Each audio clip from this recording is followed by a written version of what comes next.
An all-party meeting was convened earlier today by the government ahead of the winter session of the parliament, bringing together leaders from across the political spectrum on the eve of a short but high-stakes session. In fact, Rijiju has spoken and he has also urged the opposition to maintain the decorum of the parliament and also allow the smooth functioning of the winter session. Parliament चलने नहीं देंगे किसी ने नहीं कहा है, वो मुद्दे रखेंगे ये कहा है, लेकिन एक इशू को लेकर के पार्लियामेंट चलने नहीं देंगे अगर कोई कहा है तो गलत बात है। नहीं, प्रोटेस्ट नहीं होगा, प्रोटेस्ट हम नहीं होने के लिए अपील करेंगे, अगर करता है तो देख लेंगे। The meeting held at Parliament House saw the opposition raise a series of issues it intends to pursue in both houses, including the SIR of electoral rolls, the recent blast in Delhi, and also important foreign policy matters. Majority portion's view are not being expressed in the floor of the parliament. This is we have said also. We have said that allocate more time for the opposition. If you see that 100%, 70% times are taken by the treasury bench and this government. Question hours to 0 hours, etc., etc., etc. In a floor of parliament is the floor of the opposition, not of the government, and that is well recognized parliamentary practice over the world. But here we have reduced the time allocation is 30% to the opposition, 70% is the treasury bench. मैं उम्मीद करूंगी कि जो आने वाला session है एक productive session होगा जिसमें इम्पोर्टेंट जो मुद्दे हैं, देश के मुद्दे हैं, उस पर चर्चा होगी। मैं मानती हूँ सत्ता पक्ष का एजेंडा होता है, साथ ही साथ विपक्ष भी एक एजेंडा लेकर आती है। खास करके अगर आप देखेंगे एसआईआर जो पूरे देश में लागू हुआ है उसमें कितने बीएलओज प्रेशर के अंदर काम कर रहे हैं, कितनों की जानें चली गई हैं, इनह्यूमन इनसेंसिटिव तरीके से ये चल रहा है, तो उस पर काफी सवाल हैं। वोट चोरी को लेकर आदित्य जी ने भी मुंबई कॉन्स्टिट्यूंसी को लेकर उन्होंने भी पर्दाफाश किया था अपने प्रेस कॉन्फ्रेंस के माध्यम से। श्री राहुल गांधी ने कर्नाटका का हवाला देते हुए, हरियाणा का हवाला देते हुए उन्होंने भी कुछ मुद्दे उठाए हैं। तो हमारे एजेंसीज का जो दुरुपयोग हो रहा है उस पर भी एक सार्थक चर्चा होनी चाहिए।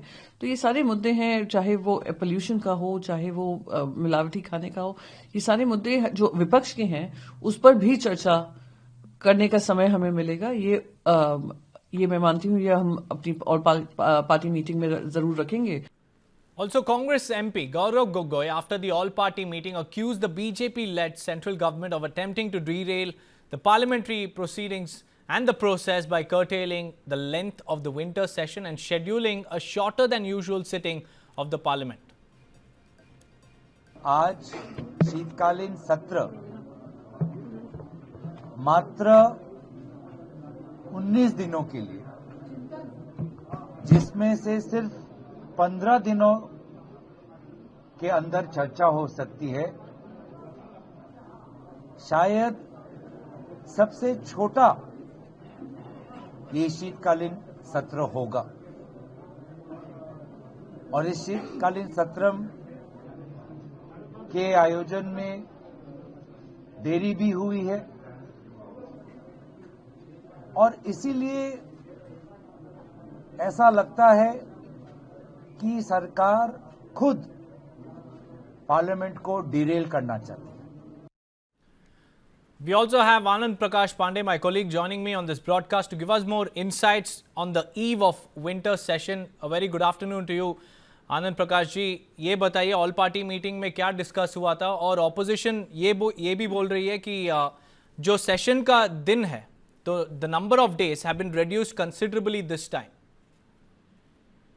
जी बिल्कुल, कल से संसद का जो विंटर सेशन शुरू हो रहा है, तो ऐसे में आज सरकार की तरफ से ऑल पार्टी मीटिंग बुलाई गई थी और इस बैठक में सभी जो लोकसभा और राज्यसभा में जो पॉलिटिकल पार्टीज हैं उनके फ्लोर लीडर्स मौजूद थे। डिफेंस मिनिस्टर राजनाथ सिंह ने इस बैठक को चेयर किया और साथ में जो parliamentary affairs minister Kiren Rijiju मौजूद थे और साथ ही साथ सरकार के तमाम जो सहयोगी दल के नेता हैं वो भी मौजूद थे। इस बैठक में हालांकि विपक्ष ने कई मुद्दे उठाए, पॉल्यूशन से लेके उन्होंने जो इन्फ्लेशन की दर है उसको उठाया, अमेरिका के साथ जो ट्रेड डील है वो मामला उठाया। तो अलग अलग मुद्दे विपक्ष ने उठाया, लेकिन एक कॉमन ग्राउंड जो सभी विपक्ष के दलों का था वो एसआईआर को लेकर था।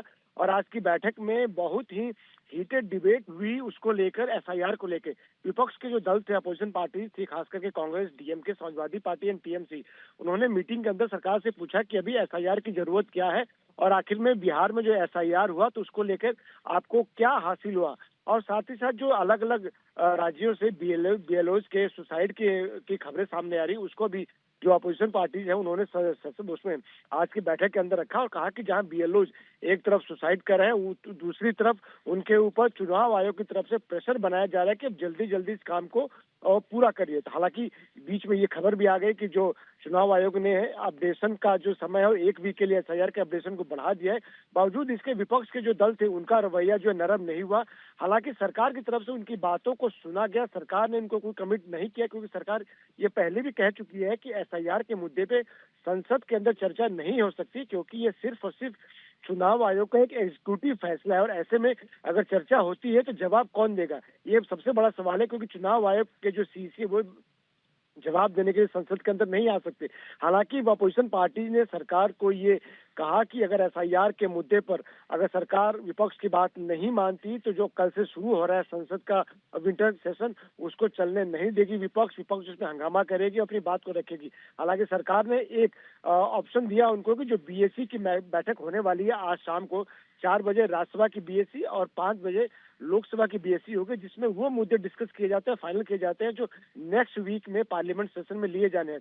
तो उसमें सरकार का कहना है कि एक बार फिर से उस आज जो बैठक होने वाली है 4 बजे और 5 बजे उन तमाम इश्यू को लेकर चर्चा की जाएगी, और अगर बीएससी में कोई राय बनती है स्पीकर के सामने और राज्यसभा के चेयरमैन के सामने तो इस मामले को और आगे लेकर जाया जाएगा। हालांकि सरकार ने बैठक के बाद ये कहा कि आज की जो मीटिंग रही है बहुत पॉजिटिव रही है, और सभी दलों की तरफ से जो सजेशंस आए हैं सरकार उस पर विचार करेगी, और उसके बाद बीएससी की जो बैठक होने वाली है उसमें इन तमाम बातों को रखेगी। और भी आनंद प्रकाश जी, इस साल अगर आप देखेंगे तो मोस्ट ऑफ द सेशंस में बहुत सारे प्रोटेस्ट भी हुआ था, adjourn भी हुआ था, और बहुत सारे सेशंस में कुछ बिजनेस भी नहीं चला। तो इस विंटर सेशन में हम क्या एक्सपेक्ट कर सकते हैं? जैसे कि अपोजिशन ये कह रहा है कि जो विंटर सेशन है वो अगर हम लोग को जो याद आ रहा है सबसे छोटा सेशन है, सिर्फ 19 दिन का ये सेशन है, उसमें भी सिर्फ 15 वर्किंग डेज है, यानी कि पार्लियामेंट का जो कामकाज सिर्फ 15 दिन ही हो सकता है। तो जाहिर तौर पे ये सेशन सरकार ने छोटा रखा है, और ऐसे में जो एसआईआर का मुद्दा है उसको लेकर इस बार भी कोई खास कामकाज होने की उम्मीद नहीं है, क्योंकि लास्ट सेशन जो था वो भी एसआईआर के चलते, हंगामे के चलते कुछ खास कामकाज नहीं हो पाया था। हालांकि सरकार ने 3-4 जो बिल थे उनको हंगामे के बीच में दिन में ही उनको पास करा लिया था। तो ऐसे में जो आगामी जो कल से सेशन शुरू हो रहा है इसको भी कुछ ज्यादा कामकाज होगा, कुछ प्रोडक्टिविटी होगी, उसको लेके उम्मीद कम है। और शायद सरकार को भी इस बात का अंदेशा था, इसलिए सरकार ने भी जानबूझ के जो विंटर सेशन है उसको एक तो डिले किया, और साथ ही साथ उसका जो सेशन उसका समय है उसको भी कम ही रखा है, क्योंकि सरकार भी चाहती को पता है कि अपोजिशन जाहिर तौर पर एसआईआर के मुद्दे पर हंगामा करेगा। तो ऐसे में सरकार ने डिले भी किया और उस सेशन का जो समय है उसको भी कम रखा है। हालांकि सरकार की तरफ से 10 नए बिल इस बार रखे गए हैं चर्चा के लिए। सरकारी कोशिश होगी कि जो 10 बिल है उनको चर्चा कराया जाए, उनको पारित कराया जाए, लेकिन जाहिर तौर पे अपोजिशन कितना इससे कोऑपरेट करता है उस पर डिपेंड करेगा कि जो कल से जो सेशन शुरू हो रहा है वो कितना प्रोडक्टिव होता है और कितना उससे कामकाज हो पाता है। राइट, बहुत बहुत धन्यवाद आनंद प्रकाश जी हमारे साथ जुड़ने के लिए, and for those valuable insights. Well, all eyes will be on the opposition whether they will allow the smooth functioning of the parliament, or will the winter session be marred by protests once again? That's something only time will tell.